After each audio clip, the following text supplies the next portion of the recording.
Thambo.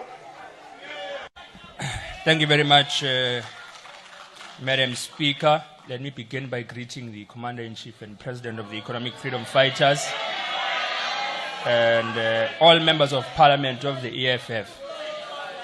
Speaker, allow me to first express my condolences to the families of the EFF's June 16 battalion, which passed away tragically in Freyt following our commemorations of June 16. To fighters Bonga Konke Mate, fighter Ntombi Ndlovu, fighter Lungani Sunday Mbata, Phumlani Zulu, fighter Thokozani Mashazi, Ayanda Khumala, Kwalisile Sibisi, fighter Manqele Siboniso, fighter Tutukani Dube, fighter Siyanda Twala, we say rest in revolutionary peace as you died on the picket lines. Let me also express my appreciation and commendation of the President of South Africa, Cyril Ramaphosa, for developing the testicular fortitude to remove the Deputy Minister of the DA, who was ineffective and incompetent. And long may these removals continue. Speaker, so the Money Bills Act stipulates that the Division of Revenue Bill must be in line with fiscal framework. And we have long labored as the EFF that the budget process has been characterized by deceit. And this deceit is twofold. This is deceptive consultations that made an impression that there will be alternative revenue generation mechanisms which will be included in the budget, and we do not see them anywhere today. Furthermore, deceptions in terms of three ring-fenced options of austerity, borrowing, and strategic tax adjustments, which were the rationale for the generation mechanisms in the first version of this budget. The minister has now implemented all three of these things: austerity through numerical cuts and below inflation allocations to all departments. He has now implemented borrowing through a 1.5 billion loan from the World Bank, and he has also implemented tax adjustments through the fuel levy. Now, as the EFF, we have now introduced the Public Finance Management Amendment Bill, which will restrict reckless and irresponsible borrowing from financial institutions globally, because there must be an authority of parliament that guides all loans which are conducted. House Chairperson, the EFF rejects the 2025 Division of Revenue Bill as proposed by the Minister of Finance and agreed to by the Democratic Alliance, Action SA, Rise Mzansi, and BOSA, led by Honorable Maimane, who is also the chairperson of the Standing Committee on Appropriations, because that committee has failed to fulfill its constitutional mandate. Before we deal with the contents of the bill, let us remind the people of South Africa of what took place not so long ago. When we were processing the Division of Revenue Bill that had to be withdrawn because the Minister of Finance lost the VAT court case, the committee had resolved to amend the bill, and Honorable Maimane will remember this.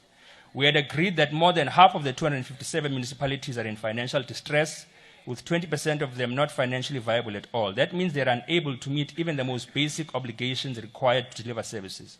We had agreed that for far too long, the assumption that municipalities will collect sufficient revenue to fund service delivery is false and not sustainable.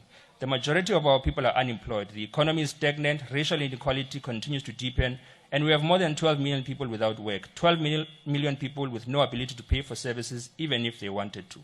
We had also agreed that the growing number of indigent households, many of whom are not even registered for indigent support, deserve automatic and unconditional access to free water, free sanitation, and free electricity.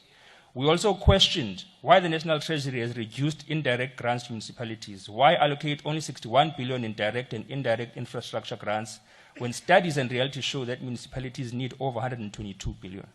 More importantly, we had agreed that there is merit in the SALGA study, which demonstrates that the deliberate underfunded mandates across all categories of municipalities are reckless and irresponsible. We had a consensus, we had a plan, we even agreed on a way forward to amend the bill and increase allocations to municipalities that are collapsing in front of our eyes. As the EFF, we made written and oral submissions to the committee. We participated in what we believe to be genuine democratic processes that will reflect the will of the people.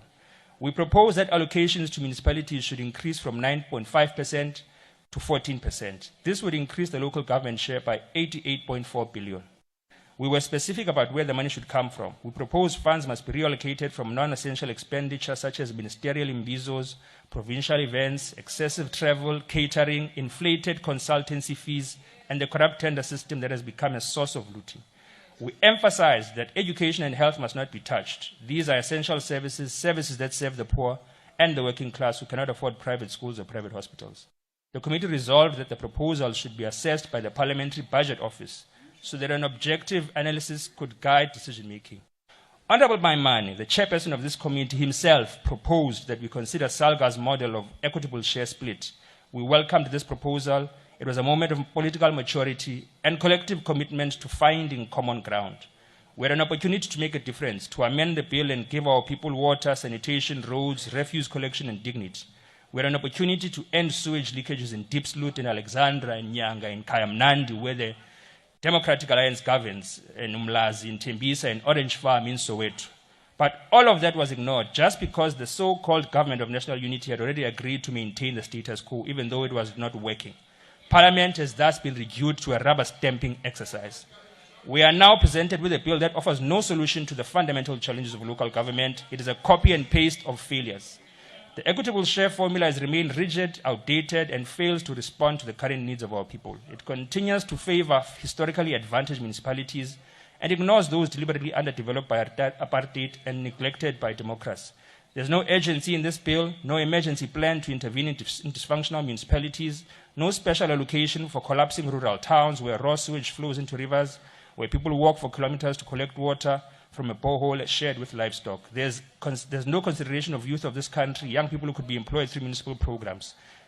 This bill is a betrayal of the working class, and we reject it as such. Thank you.